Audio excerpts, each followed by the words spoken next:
এ এক দুর্ভোগের যাত্রা। গাড়ি ঘোড়ায় যাওয়ার উপায় নেই, নেই রাস্তাঘাট। রোকন আর রবিউল তাই অসুস্থ মাকে কাঁধে নিয়ে ছুটছেন ডাক্তার দেখাতে। ভোরের আলো ফোটেনি তখনও। মাঝরাতে অসুস্থ হয়ে পড়েন রোকন আর রবিউলের মা।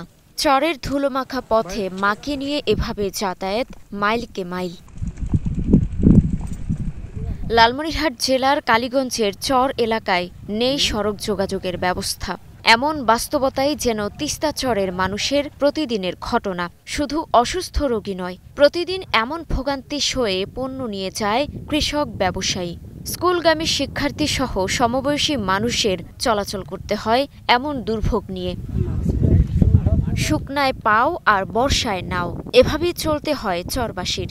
দুর্ভোগ তাই তিস্তা চরের মানুষের প্রতিদিনের সঙ্গী। শুকনো মৌসুমে নদী শুকিয়ে ফসলি জমি চৌচির হয়ে যায়, আর বর্ষায় তিস্তা ফুলে ওঠে। পানিতে ভেসে যায় ফসলি জমি, মাছের ঘের, ঘরবাড়ি।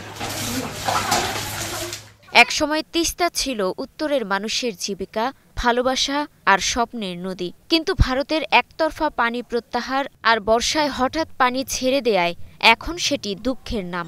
গত এক দশক ধরে তিস্তা মহাপরিকল্পনা আটকে আছে শুধু আলোচনাতেই। বছরের পর বছর সভা, সমাবেশ, মিটিং, মিছিল, আশ্বাসের পর আশ্বাসই শুনছেন মানুষ, কিন্তু দৃশ্যমান কোনো অগ্রগতি নেই। তিস্তা নিয়ে রাজনীতির জল শুধু ঘোলাই হয়েছে। এতে হতাশ তিস্তা পারের মানুষেরা। আমাদের মধ্যে যদি কেউ অসুস্থ হয় তাহলে সাইজে নেওয়া লাগে, অর্থাৎ আমাদের শুকনোর সময় সমস্যা, আবার বন্যা হইলে তখনও আমাদের সমস্যা। আমরা চাই রাস্তাঘাট হোক, গাড়ি ঘোড়ার জন্য যাতায়াত ভালো থাকে। আমাদের নদী পরিকল্পনার যে কাজ চলতেছে এবং চলার কথা আমরা সেটা চাই। 20 মাটি আমাদের এলাকার ভাঙি চুরমার হয়ে যাওয়ান আছে।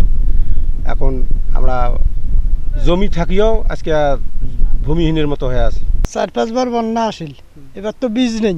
এবার কয়বার আর খোসা বদলাবো, গাড়বো কয়বার। প্রতি বছরে যে ক্ষতিটা হচ্ছে, বিশেষ করে আমার চর অঞ্চল এবং আমার এই নিম্ন অঞ্চলে ভাঙনের কারণে অধিকাংশ বাড়িঘর এখন বিলীন হয়ে যাচ্ছে। ইউনিয়ন পরিষদের চাওয়া শুধু একটাই, যে আমাদের যে দ্রুত তিস্তা মহাপরিকল্পনা বাস্তবায়ন হয়। তিস্তা মহাপরিকল্পনা বাস্তবায়ন হলে চরবাসীর জীবন জীবিকায় বড় পরিবর্তন আসবে জানিয়ে দ্রুত কার্যক্রম শুরুর দাবি তিস্তা নদী রক্ষা আন্দোলনের এই নেতা।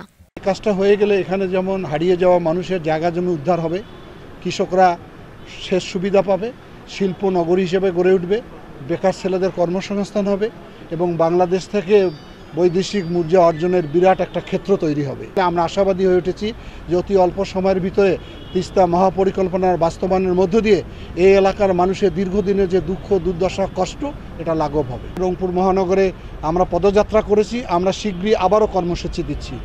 আমরা এটা দাবি অব্যাহত রাখবো, যতদিন দাবি আদায় হবে না আমরা রাজপথে থাকব। তিস্তা মহাপরিকল্পনা বাস্তবায়ন হলে তীরবর্তী 5 জেলা সহ উত্তরের 2 কোটি মানুষ সুফল পাবেন। জীবনযাত্রার মান উন্নয়ন হবে পিছিয়ে থাকা উত্তরের জেলাগুলোর। তাই তিস্তা মহাপরিকল্পনার দ্রুত দৃশ্যমান অগ্রগতি দেখতে চান শুধু তিস্তা এলাকার নয়, সারা দেশের সর্বস্তরের মানুষ। Desk report, star news.